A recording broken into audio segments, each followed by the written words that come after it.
Pensamiento matemático.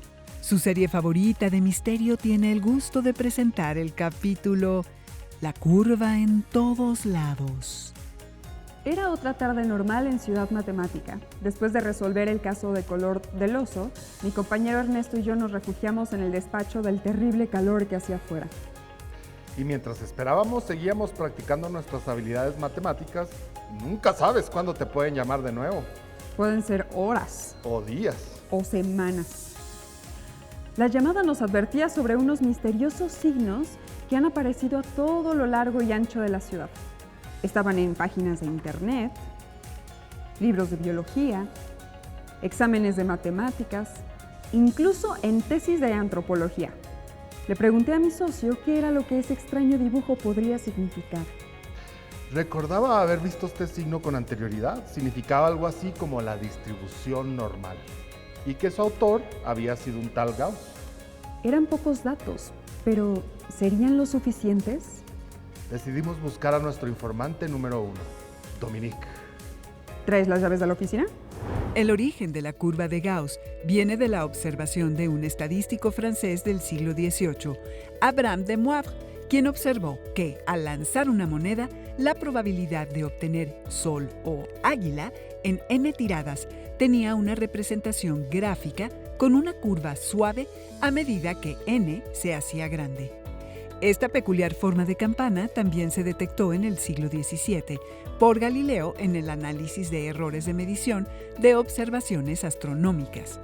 Así, descubrió sobre que estos errores eran simétricos a partir de cierto punto y que los errores pequeños eran más frecuentes que los grandes. Desafortunadamente, Galileo no descubrió el proceso de cómo encontrar la verdadera distancia a partir de la medición de estos errores. En 1801 se observó en el firmamento un cuerpo celeste que se sospechaba era un planeta. Después de 6 meses, el cuerpo desapareció cuando se encontraba próximo al Sol. Astrónomos de toda Europa se propusieron buscar, con la información de órbita que tenían, la región del cielo donde aparecería. El único que pudo determinar el lugar de la aparición del objeto celeste fue el joven matemático alemán Carl Friedrich Gauss. El planeta era en realidad Ceres, el más grande de los asteroides del cinturón y el primero en ser descubierto. La forma en que determinó Gauss su posición fue analizando las mediciones antes de que desapareciera. Si trazaba la posición real de Ceres en el cielo nocturno con las observaciones inexactas de su paradero, obtenía una curva en forma de campana en cuyo punto más alto estaba la mayor probabilidad de encontrarlo. Desde entonces a esta curva se le conoce como función gaussiana o campana de Gauss. Eso es todo lo que pude encontrar con tan poco tiempo. Suerte con el caso. Entonces, por eso este tipo de gráfica aparece en tantos lados, ¿no? Es una característica propia de la estadística, ¿eh? Elemental. Pero, ¿qué tiene de especial? Hemos visto muchos tipos de gráficas y de distribuciones. Además, aquí estoy leyendo que existe una máquina capaz de reproducir esta curva en nuestras casas. ¿Cómo lo hará? Tendremos que ir con otro de nuestros informantes. Por favor, necesitamos pistas. Hoy estamos con el doctor Óscar Fontanelli Espinosa, que es profesor de la Facultad de Ciencias de la UNAM. ¿Qué tal, doctor? Bienvenido al programa. Hola, muchas gracias. En su punto de vista, ¿cuáles son las aportaciones más importantes de Gauss? Bueno, Gauss fue un matemático y físico precoz que desde muy joven hizo aportaciones bien importantes a muchas áreas. Por ejemplo, a los 21 años publicó un libro, un tratado sobre aritmética, que sentó las bases de lo que hoy conocemos como teoría de los números. También demostró el teorema fundamental del álgebra en matemáticas. En física demostró un teorema muy importante que se llama el teorema de Gauss para el electromagnetismo. Desarrolló una metodología para estudiar sistemas de lentes en óptica. Y bueno, en estadística y probabilidad trabajó con la distribución que ahora conocemos como distribución de Gauss. ¿Qué es la distribución normal o la campana de Gauss? Es una distribución de probabilidad que utilizó Gauss para estudiar los errores en las mediciones en astronomía. Resulta que desde el siglo XVII se dieron cuenta que siempre al medir la distancia de nosotros a algún planeta, pues siempre hay algún error en la medición. A veces lo medimos un poquito más cerca de donde está, a veces un poquito más lejos. Y se dieron cuenta muchos astrónomos que estos errores, a la hora de graficarlos, tenían una forma como de campana y siempre tenía la misma forma. Gauss utilizó una función que antes había utilizado un matemático francés, Abraham de Moivre, para describir estos errores, y bueno, ahora sabemos que se puede aplicar a muchísimas cosas. ¿Quién fue Galton y cómo es la máquina que ideó? Francis Galton era un científico inglés y él hacía muchas cosas. Él fue geógrafo, fue explorador de África, fue inventor, fue psicólogo, y dentro de las muchas cosas que hizo, trabajó en estadística y en probabilidad. Él era pariente de Charles Darwin, de la teoría de la evolución, y él estaba interesado, no únicamente por eso, en la teoría de la evolución y en cómo se transmite la información o algunos caracteres de padres a hijos, y observaba que había distribuciones normales o gaussianas en algunas de estas características. Él, pensando en estas cosas e interesado en estos trabajos, fue que inventó una máquina que ahora conocemos como tablero de Galton, para demostrar cómo surge la distribución normal. Es un tablero así vertical, donde en la parte del medio tiene varias filas de clavos, hasta abajo hay una serie de cajitas, y uno desde la parte de arriba va soltando un conjunto grande de pelotitas. Cada pelotita va cayendo, va rebotando en los clavos de la parte del medio y finalmente cae en alguna de las cajitas de hasta abajo. Resulta que cuando uno arroja por esta máquina una cantidad grande de balines o de pelotitas, la gran mayoría de ellos quedan en el centro, en las cajitas centrales, algunos cuantos quedan a la izquierda, otros a la derecha, y se acomodan solitas siguiendo una campana de Gauss. ¿Dónde podríamos encontrar esa distribución? ¿Qué utilidad tiene? Bueno, la podemos encontrar en muchísimos lugares. Por ejemplo, el científico belga Adolphe Quetelet descubrió, ya desde hace algunos siglos, que las estaturas de un grupo de 5,000 soldados, tanto las estaturas como los perímetros torácicos, siguen una distribución normal. Desde entonces se ha observado que esta distribución describe un tipo de variabilidad que es típico en la naturaleza, y podemos encontrarlo tanto en sistemas biológicos como financieros, como económicos, físicos o prácticamente de cualquier tipo. ¿Y por qué se dice esto, que la distribución se encuentra en todos lados? Porque aparentemente así es. Cuando una variable es el resultado de muchas variables más pequeñas que se suman, hay en matemáticas un teorema muy importante que se llama teorema del límite central, que nos dice que esta variable grandota va a seguir una distribución normal. Esto significa, por ejemplo, que si nos fijamos en las estaturas de las personas, en México, por ejemplo, la estatura de cada persona es el resultado de muchas variables que se van sumando. Por ejemplo, de los genes de esta persona, de su estado de salud, de su dieta, en fin. Se van sumando muchas pequeñas contribuciones que dan como resultado la estatura de la persona, y por eso las estaturas siguen una distribución normal. Cada vez que haya algún fenómeno de este tipo, donde una variable es la suma de muchas variables más chiquitas, es de esperarse que observemos ahí la distribución normal o gaussiana. ¿Qué otros ejemplos nos podrías dar como de la campana de Gauss que estén presentes en nuestra vida? Si vamos a un supermercado y compramos muchos paquetes de 1 kilo de azúcar y los pesamos en básculas muy precisas, vamos a ver que no todos pesan 1 kilo. Algunos pesan un poquito más, otros un poquito menos, y si graficamos el peso de todos estos paquetes, vamos a encontrar ahí la campana de Gauss. También las calificaciones de los estudiantes en algún examen típicamente siguen una distribución de este tipo. La mayoría de los estudiantes tiene una calificación cercana al promedio del grupo. Algunos cuantos hay que les va muy bien y otros cuantos que no les va tan bien. También el nivel de ruido en telecomunicaciones sigue una distribución de Gauss. Los niveles de descargas de ríos, los niveles de precipitaciones y las pruebas de inteligencia, el famoso coeficiente intelectual, también siguen distribuciones gaussianas. Doctor, muchas gracias por esta entrevista y fue un honor en verdad tenerlo como invitado. Y sigan con nosotros para descifrar un poco más el misterio de la máquina de Galton. Así que para entender el significado de la curva de Gauss, mi compañero y yo investigaremos el funcionamiento de la misteriosa máquina de Galton. ¿Vamos? Vamos. Creo que tenemos otra pista, ¿eh? ¿Sí? Después de ver un video de la máquina, nos pusimos a pensar, ¿realmente funciona o se trata de un truco? La bola, si empezamos con un 1, puede ir a la izquierda o a la derecha. ¿Cierto? Cierto. Por cada bola que vaya a la izquierda, 2 irán al centro.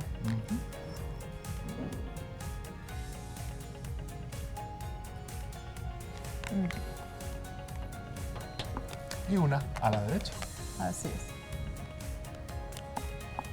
Por cada una que vuelva a ir a la izquierda, 3 ocuparán esta posición. 3 la siguiente y una a la derecha. En la siguiente línea, una vuelve a ir a la izquierda, 4 en la que sigue, 6 en el centro, 4 aquí y una a la derecha. Así es. Este es un triángulo de Pascal.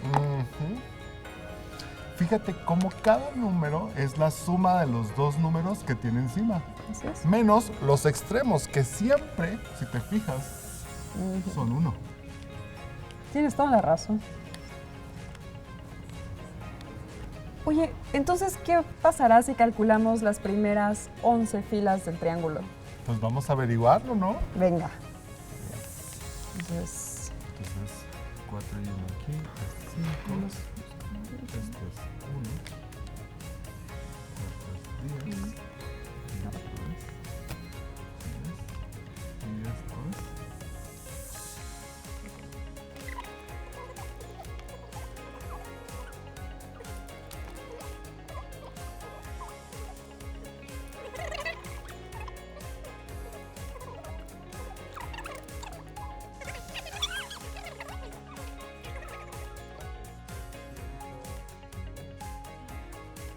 Listo, Dimara. ¡listo! Ok.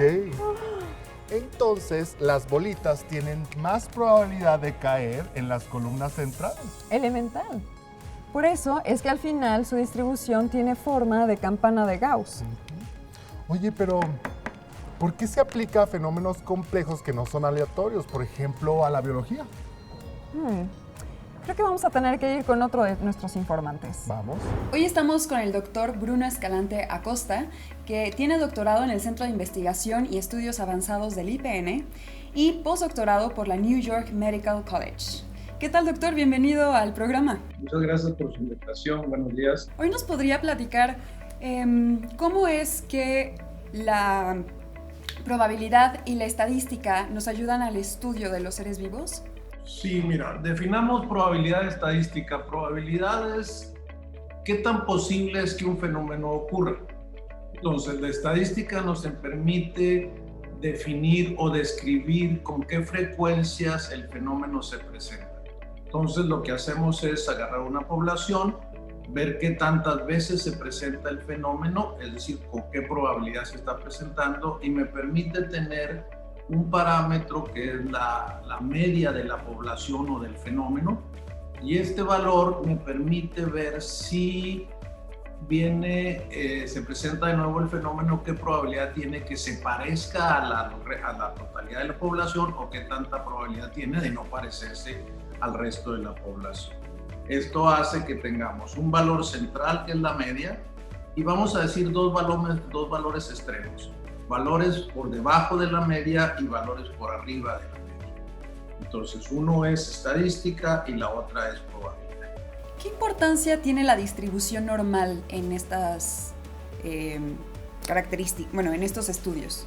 Okay. La distribución es una manera de ver cómo un fenómeno biológico se presenta, con qué frecuencia se presenta. Es decir, tú puedes tomar una población del tamaño que gustes. Obviamente, entre más grande es la población, más certeros serán tus valores. Entonces, en esa población, como te decía, tú vas a tener que el fenómeno se presenta en un número muy alto de la población. Cuando se presenta en la mayoría de la población y calculamos la media, podemos decir que ese es el valor medio, por llamarlo de una manera muy sencilla. Pero eso significa, además de que ese valor medio tiene a su lado dos valores. Valores que están muy por debajo de ese valor medio y valores que están muy por encima de ese valor. Pongamos, por ejemplo, la estatura. La campana de Gauss es esa distribución. ¿Con qué frecuencia se presenta el fenómeno en una población? Si vemos la estatura, uno podría decir, ¿cuál es la estatura promedio de esta población? 1,65. Muy bien, esa es la mayoría de la población va a tener esa característica. Pero eso no significa que todos vamos a medir 1,65, sino que va a haber una parte de población que va a medir menos de 1,65 y puede irte tan abajo como sea posible, compatible con la vida, o puede medir muy encima por 1,65. Entonces, cuando eso lo dibujamos como una curva donde ponemos la frecuencia y el número de personas que aparecen con esa frecuencia, entonces tenemos una característica que es una curva que parece una campana, en donde el punto central es la media y los extremos son los valores por fuera de la media, por llamarlos de alguna manera. Y por ejemplo, en la naturaleza, ¿cómo podría manifestarse este tipo de...? En la naturaleza, vamos a pensar el color de una flor. Tú me puedes decir que las rosas son rojas, pero hay diferentes tonalidades de rojo. Sí. Si tú pudieras medir el color rojo y pudieras medirle el color rojo a una población de rosas diferentes de diferentes sitios, tú podrías ver que los valores de color rojo son diferentes y que ese valor se presenta en cierto número de rosas o se presenta en cierto número de rosas. Cuando haces esta distribución, tendrás valores rojos bajito, por llamarlo de alguna manera, sigue siendo rojo, pero su valor numérico es bajo. La mayoría de la población va a tener un rojo común, más o menos el mismo valor, y luego volvemos a caer en el otro extremo, donde la mayoría va a haber una población que va a tener un rojo muy intenso. Eso es un ejemplo de cómo se presenta en la naturaleza. Podemos verlo algo muy simple, muy sencillo, la inteligencia. Si tú le midieras el coeficiente intelectual o un valor de inteligencia a la población, tú vas a encontrar que la mayoría de la población va a sacar una determinada calificación, como en un examen en la escuela. El grupo, la mayoría del grupo saca una calificación más o menos similar. Vamos a decir que saca 8. Ok, entonces esa es la media donde la mayoría del grupo se comporta de acuerdo con esta distribución. Pero vas a tener a los que reprueban, los que sacan 5. Bueno, pues ellos son parte de esta distribución. Entonces, cuando los pones, va a decir, bueno, de 100 alumnos, o de 60 o 70 sacaron 8, 4 reprobaron con 5, y vas a tener aquellos a los cuales les llamamos los genios, los que siempre sacan 10. Otra vez tenemos 2 puntos fundamentales en este fenómeno. Los que sacaron poca calificación, que reprobamos, los que sacaron la media, que son la mayoría, y los que sacaron en el otro extremo, que fueron los que se salieron de esa curva, de esa media, que serían los que sacaron el 10 siempre. Esos son 2 ejemplos que te podría dar de cómo se presenta el fenómeno. El mismo fenómeno lo puedes hacer cualquier elemento que tú le puedas medir a un ser biológico va a tener esta distribución, lo que le quieras medir. ¿Podría decir que entonces el ser humano basa sus decisiones un poco en la campana de Gauss? Total y absolutamente.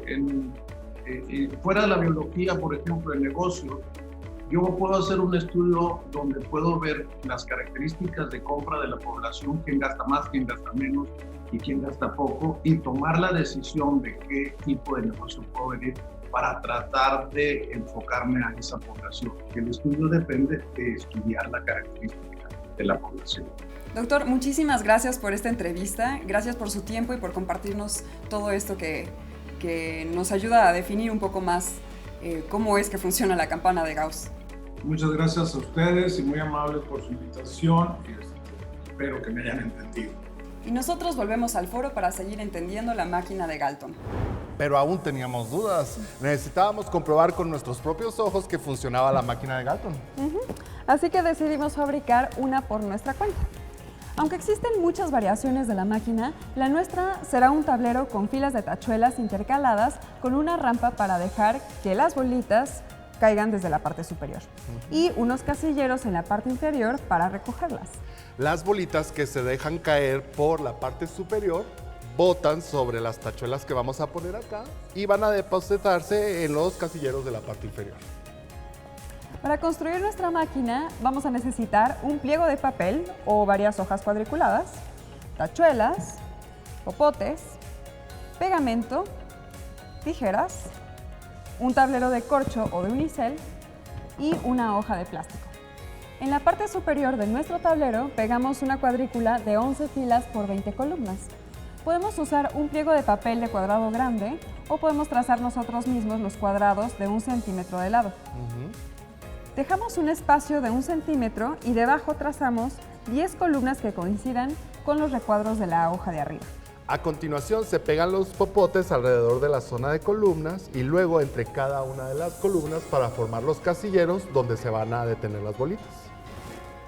El siguiente paso es colocar las tachuelas. La primera la vamos a colocar en la intersección de la fila superior y la columna en medio, que es esta que está aquí. Para colocar las siguientes, dejamos libre el espacio debajo de la primera tachuela y ponemos otras dos a su lado. ¿Me ayudas? Claro. Un poquito nada más. Vamos a bajar a la siguiente fila y vamos a hacer exactamente lo mismo. Dejamos libre el espacio debajo de la tachuela de arriba y la colocamos a los lados.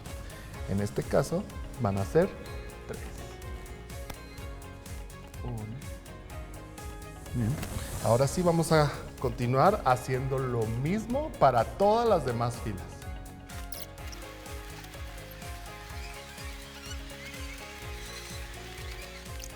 Dip, fíjate cómo al final el espacio entre las tachuelas debe coincidir con las columnas que hemos hecho con los popotes. En la parte superior de nuestra máquina creamos una pequeña estructura que nos permita dirigir las bolitas a la primera tachuela. Por eso es importante que esta quede en medio del espacio que estamos creando. Luego colocamos una hoja de plástico transparente sobre los casilleros para retener las bolitas. Vamos. ¿Ya?